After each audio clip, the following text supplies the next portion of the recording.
Добро вечер, 20 часот време е за централниот дневник на К1. А ова се настаните кои го одбележаа денешниот ден. Најавена изградба на нови 600 километри патишта во земјава.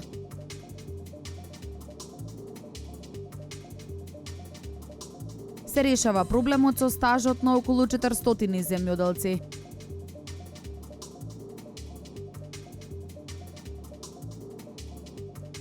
Успешноста на 2015 на економски план, ЧДИ вели дека ќе се пресликува и во 2016 година. Министерот за транспорт и врски Мисајловски изјави дека 2015 година беше исклучително добра во овој ресор. Тој најави изградба на нови 600 километри патишта во земјава.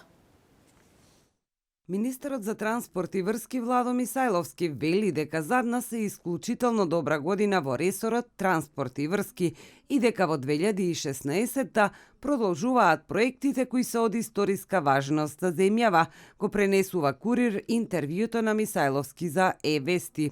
Мисајловски вели дека нема застој. Следната година ќе се изградат 600 километри патишта, ќе стасаат нови возови, а ќе има и нови ефтини летови на нови дестинации.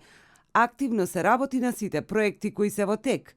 На автопатот Демир Капија Смоквица интензивно траат градежните работи. Вкупниот прогрес е од 71,20% и се очекува до крај на 2016 да биде завршен. На изградбата на автопатот Миладиновци-Штип има прогрес од 34%, автопатот Кичево-Охрид е со прогрес од 14%. Континуирано се работи и на изградба или рехабилитација на 13 регионални патишта. Например, Велес-Кадрифаково планирано е да се заврши во 2016. Исто така, планирано е да заврши со реконструкција на уште неколку правци што се започнати во 2015. Мисајловски тврди дека и оваа година во континуитет ќе продолжи изградбата на трите нови автопати. На почетокот на 2016 започнува реконструкцијата на автопатската делница од Миладиновци до Куманово со должина од 23 километри и инвестиција од 16 милиони евра. Во втората половина на 2016 планирано е со отпочнување на изградба на автопатската делница Требениште-Струга, проектирана инвестиција од 45 милиони евра. Ќе продолжи реконструкцијата на 13 регионални патишта на кои моментално се работи. Се започнува со изградба и на 5 нови експресни патишта, како и рехабилитација на 6 други регионални.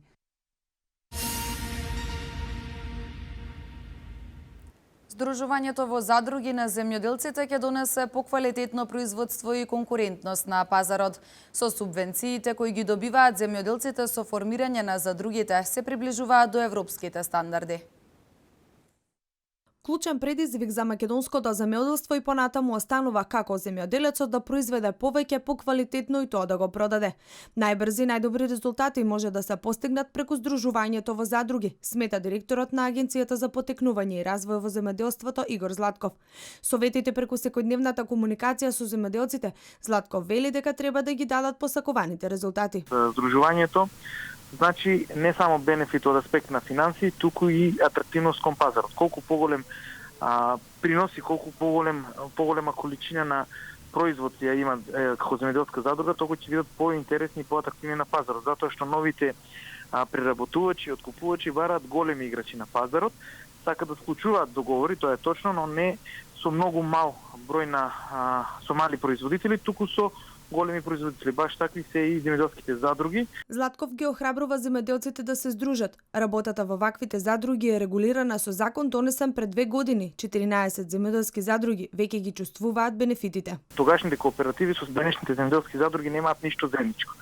Во тогашните кооперативи остануваше земјиштето и целиот имот на кооперативата, односно на државата, додека сега сите членови си влегуваат во земјоделска задруга со свој имот, со тоа што при несакано расформирана земјоделска задруга си излегуваат со тоа со што имат вложено во земјоделската задруга.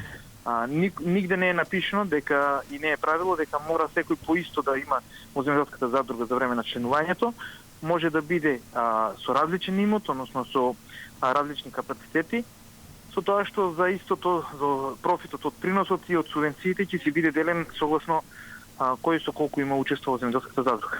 Во светски рамки, земјоделските задруги веќе функционираат, како на пример Холандија, каде 92% од фармерите се членови на земјоделските задруги. При распишување на програмата за рурален развој и набавка на механизација за земјоделски задруги, 90% има повраток на почетна инвестиција од набавка на механизација.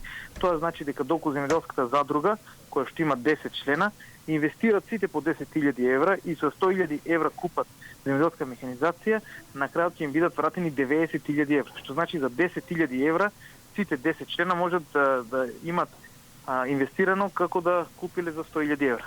Тоа е само за механизацијата. Но при агрохемиски анализи има повраток на инвестиција од 70%, затоа што пак индивидуалните земјоделци е 60%. При осигурување земјоделски имоти имаат повраток од 70%, затоа што индивидуалните земјоделци исто така 60%, и има зголемени субвенции за 5 до 10%.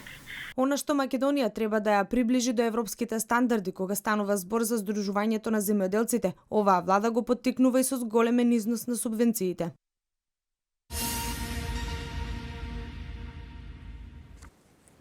Со новите законски решенија на околу 400 земјоделци ќе им се реши проблемот со стажот. Измените беа предложени во собранието и поддржани од претениците. Законските решенија кои овозможуваат на земјоделците во нивниот стаж да им се смета и времето поминато во осигурување според Законот за старосно осигурување на земјоделците, почнуваат да важат од почетокот на годинава. Целта е да можат да го исполнат условот од минимум 15 години работен стаж за да остварат старосна пензија.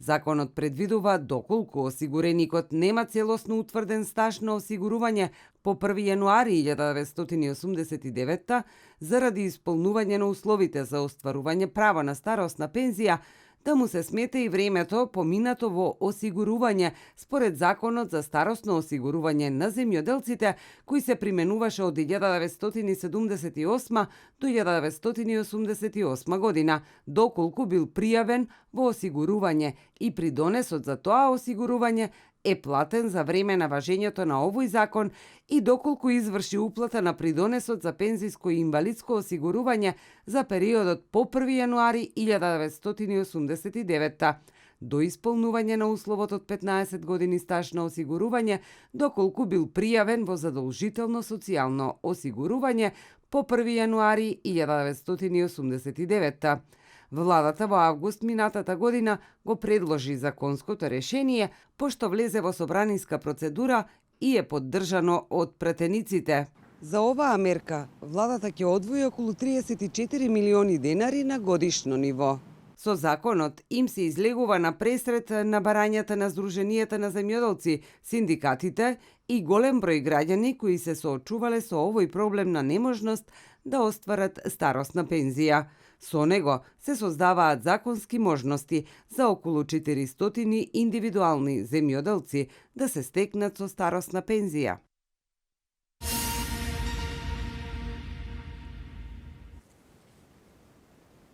Две 2015 беше успешна година за град Велес на повеќе полиња. Градоначалникот Чадиев вели дека успешноста од 2015 на економски план ќе се пресликува и во 2016 година.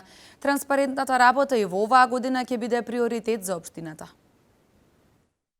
Започнувањето со работа на германски маркет, отпочнувањето на рестарт на Киро Кјучук и отварањето на бизнис центарот во зградата на поранешното радио Велес се само дел од значајните работи кои одбележаа 2015 година. Градоначалникот Славчо Чадеев пак за 2016 година очекува предвидените проекти да се реализираат, а сите оние кои се во тек да завршат. Очекувам оваа година секако.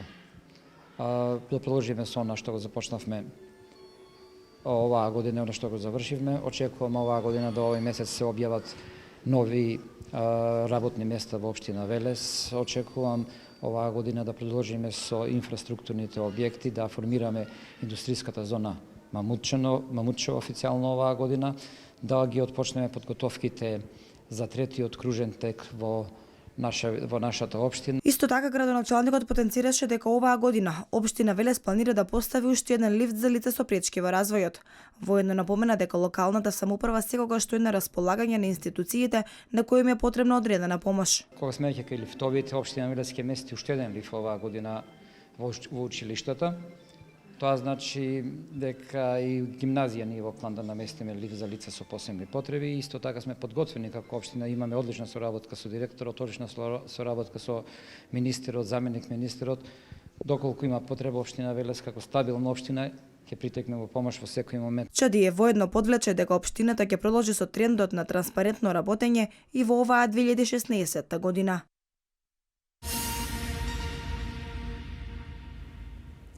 Општата болница во Велес континуирано се реновира, добива нова современа опрема, а докторите одат на едукација во странство и во земјава. Директорот Василев вели дека болницата во моментов работи најдобро откако е изградена.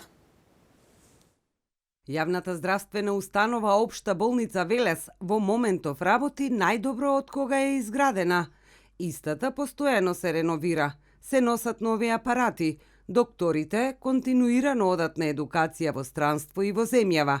Нашите резултати се големи, потенцира директорот на болницата доктор Атанас Василев. Сега имаме 4 хирурзи специјалисти, од кои едниот е и субспецијалист травматолог. Пратени се 3 хирурзи на специјализација моментално. Значи, намален е бројот на хирурзи, меѓутоа тоа е само заради тоа што во периодот од 2002 до 2006, кога владееше Социјалдемократскиот сојуз во Македонија, тогаш беше потполнен мрак во здравството.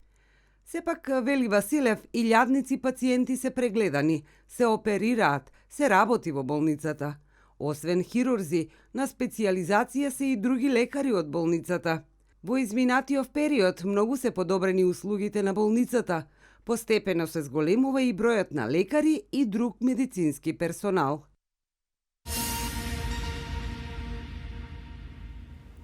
Зголемени субвенции за развој на туризмот. Издадени потврди на 2918 мигранти во текот на вчерашниот ден.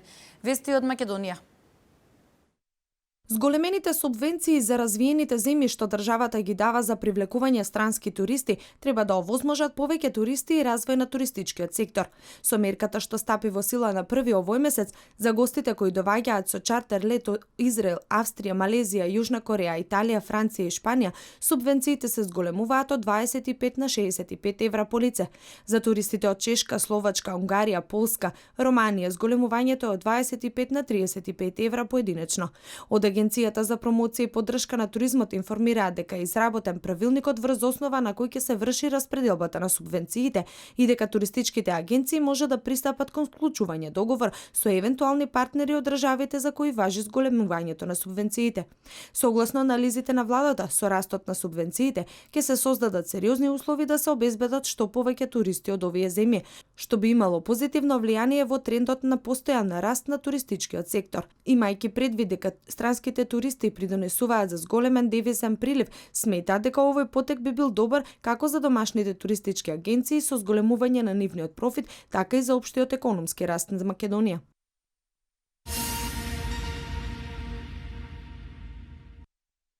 На 2918 странски државјани во текот на вчерашниот ден издадени се потврди за искажана намера за поднесување на барање за признавање на право на азил.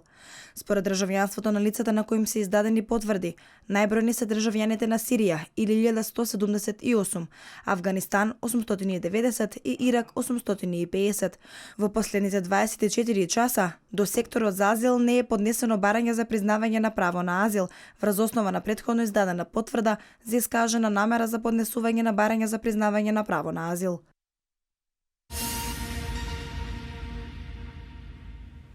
Иранските демонстранти рано изутринава упаднаа во амбасадата на Саудиска Арабија во Техеран. Северна Кореја се подготвува за тест на хидрогенска бомба. Над 1 тон кокаин запленат покрај бреговите на Салвадор. Во продолжение погледнете ги деталите за вестите од светот. Иранските демонстранти упаднаа рано изутринава во амбасадата на Саудиска Арабија во Техеран, гневни поради тоа што Ријад го погуби истакнатиот шиитски свештеник Нимра ал-Нимра. Демонстрантите кои во знак на протест се собраа пред амбасадата, упаднаа во зградата и почнаа да пукаат, пошто интервенираше полицијата и успеа да ги оддалечи од објектот. Набргу по нападот Иранското министерство за надворешни работи издаде соопштение во кое демонстрантите ги повикува на мир и почитување на дипломатските објекти. Шефот на техеранската полиција Хосеин Саджединија изјави дека неодреден број уривачки елементи се уапсени поради напад врз амбасадата со петрол, бомби и камења. Иранската револуционерна гарда се закани со тешка одмазда на саудиската сунитска кралска династија поради вчерашното погубување на Нимра, кого Ријад го смета за терорист, но кој во Иран е славен како заговорник за правата на маргинализираното шиитско малцинство во Саудиска Арабија.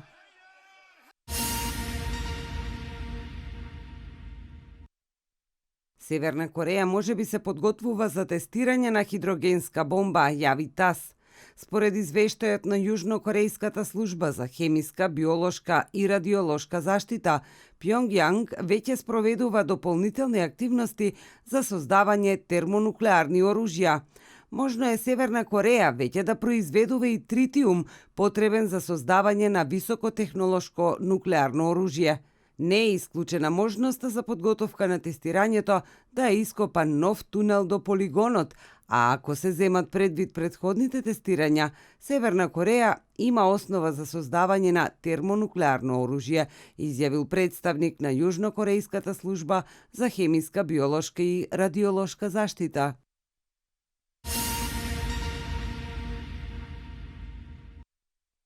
Над 1 тон кокаин беше запленет синоќа покрај бреговите на Салвадор на 4 моторни чамци, кои ја пренесувале дрогата од Колумбија за Централна Америка, соопшти колумбиската полиција. Во заедничката полициска операција на Колумбија и Салвадор запленети се 1122 килограми кокаин. Чамците биле во близина на границата со Гватемала. Во операцијата се уапсени 12 лица, вклучувајќи еден жител на Еквадор, 2 колумбијци и 9 жители на Гватемала. Според првичните информации, чамците отпловиле од јужниот дел на Колумбија, која е најголемиот светски произведувач на кокаин.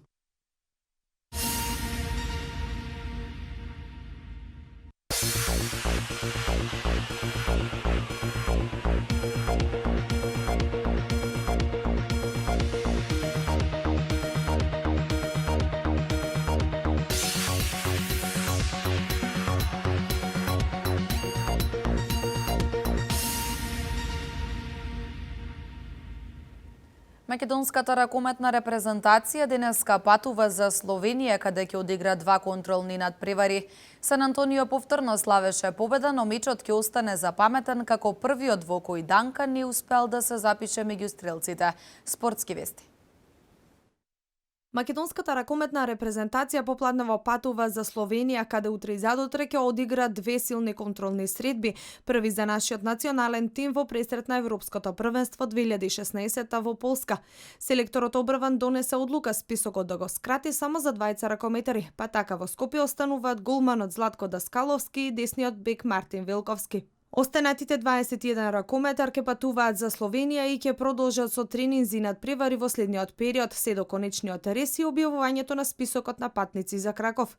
Надпреварите со Словенија се играат во понеделник во Кршко во 18 часот и во вторник во Целја во 18:30 часот.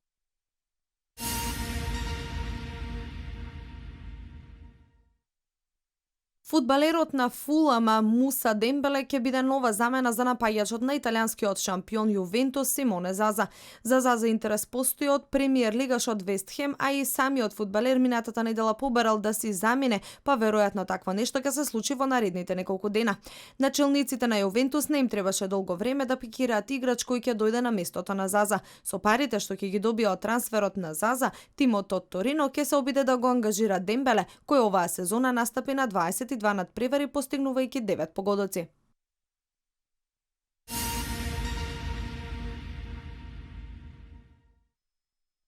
Golden State Warriors славеше во трилер мечот против Денвер Нагетс со 111-108 и тоа по продолжение во ситуација кога актуелниот првак повторно остана без помошта на Стеф Кари. Најдобриот кошаркар на шампионот токму на овој меч се врати во тимот, но во второто полувреме ја обнови старата повреда и мораше да го напушти теренот. Во негово отсуство одговорноста ја презеде Дреймонд Грин, кој остварил трипл-дабл со 29 поени, 17 скокови и 14 асистенции. Клей Томпсон придонесе со 26 поени во 31-та победа сезонава на воините, додека кај поразениот Денвер најефикасен беше италијанецот Галинари со 24 поени.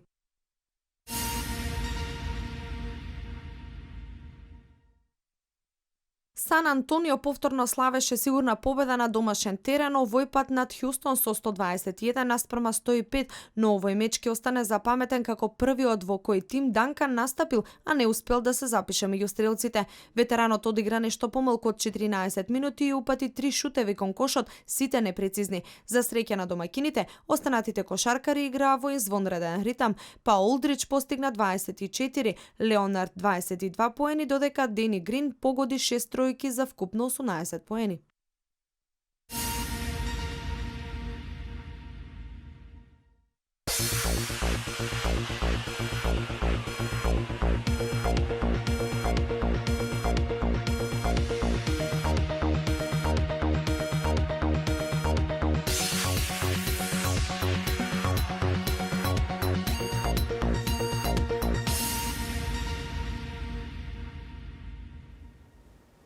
Денеска имавме претежно облачно време со врнежи од дожд. Во повеќе градови низ земјава и повремени врнежи од снег.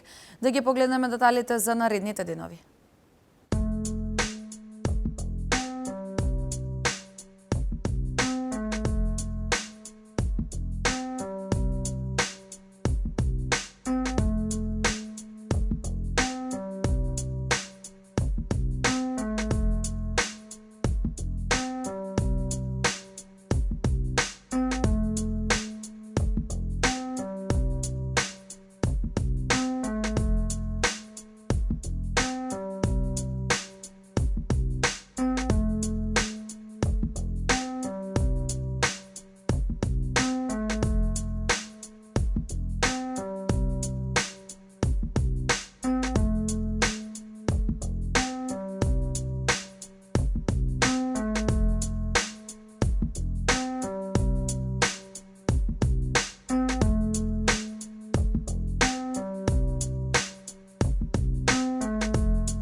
Тоа беше последната информација за денес. Јас ви посакувам пријатна вечер.